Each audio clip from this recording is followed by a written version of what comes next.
president says, yeah, it was his idea, tweeting that he was giving and is continuing to give strong consideration to placing illegals in sanctuary cities. The former Republican governor of Wisconsin joins us right now, Scott Walker.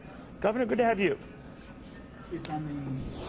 Great to be back. Thanks for having me on, Neil. Thank you, Governor. What do you think of the president's idea? Well, I think he's just trying to draw attention to the fact of just how serious this crisis is at the border. I mean, my goodness, you even had Barack Obama's former Secretary of Homeland Security acknowledging that is a humanitarian crisis. But I think in different parts of the country, people don't fully appreciate just what a big deal this is. And particularly when it comes to the border, you're talking about not just immigration, you're really talking about trafficking of humans, trafficking of firearms, trafficking of drugs. Those are things that are infesting all parts of America, not just those states adjoining the southern border. So you don't think he was calling their bluff?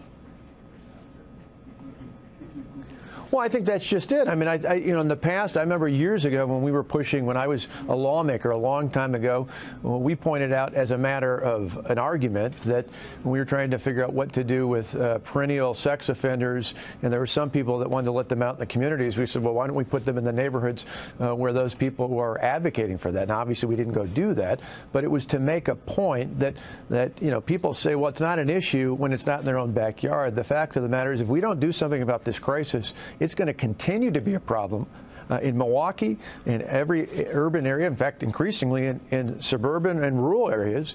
You look at the drug problems alone, those are issues that are happening by and large through our southern border. This is something that isn't new. It's just we finally have a president who's willing to do more than just talk about it, but do something about it. You know, well, I've got your governor. It's interesting. No one really expected that Donald Trump would carry Wisconsin. You campaigned very hard for him. Obviously, the president did as well. He won by 23,000 votes over Hillary Clinton, over, I think, close to 3 million cast. Do you think he could do that again, or are polls different now? Well, I think it's going to be incredibly difficult. It was a combination of Donald Trump, then candidate, was really speaking to a lot of people who felt forgotten by Washington, the forgotten men and women of our state and all throughout the Midwest, and for that matter, across the country.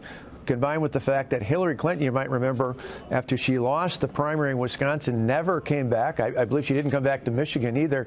And people in the Midwest in particular, they actually want to be treated well. They want the candidates to come out and reach out and talk to them. The Democrats aren't going to make that mistake again.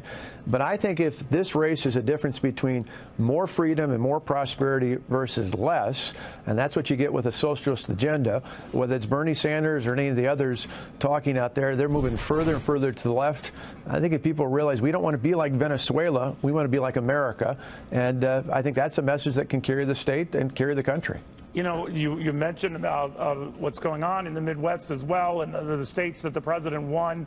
A little over 70,000 votes, I believe, tipped the electoral math in his favor by winning states like Ohio and Pennsylvania, and of course your fine state, what have you. Other polls seem to say the president is at best competitive, if not losing in those states. I don't know where he would gain ground elsewhere, but also to your point, I mean, it depends on who the Democrats nominate, but they're going to virtually live in those electoral battleground states. Do you think the president should as well? Oh, yeah, and he's been here, he's been in Michigan, he's been all throughout the Midwest. When you look at what he's done for dairy farmers, what he's done for workers at manufacturing companies, what he's done for taxes. I mean, the average family in our state, 2 parents working, 2 kids at home, saves over $2,500 because of his tax cut. We don't nearly talk enough about that. But I also think, you know, the more people know about whomever the Democrats nominate, and they're going to have their convention right here in Milwaukee next summer.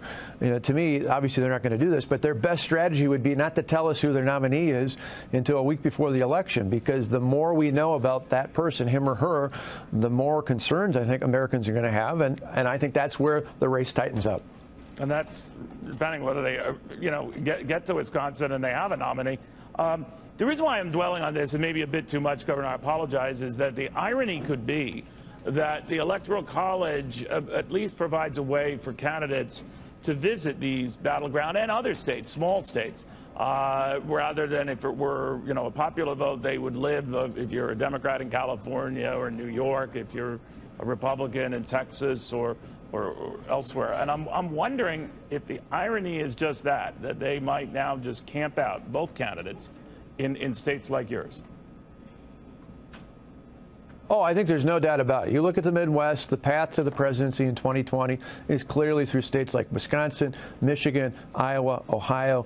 There's a few other outliers. Florida certainly is going to be in the mix, but those are going to be the key battleground states. And again, I think the contrast has got to be, freedom, free enterprise, more freedom, more prosperity for Americans. It's why I've been speaking out, for example, on this whole talk about 5G and nationalizing the system, which I think would be a huge mistake, not only on policy, but politically. We should be contrasting things between we don't want to be like China, we don't want to be like Venezuela, we don't want to be like places that have failed, we want to be like America. And I think the president was right all the way back in the State of the Union address when he said we were born free, we will always be free, America will never be a socialist country. Bernie Sanders and the long, long list of others trying to replicate his agenda, I want to push America in a socialist agenda. That promises prosperity but leads to poverty. We've got a real plan to get people working again, and it's working here in Wisconsin, across the country. We live in a really nightmare.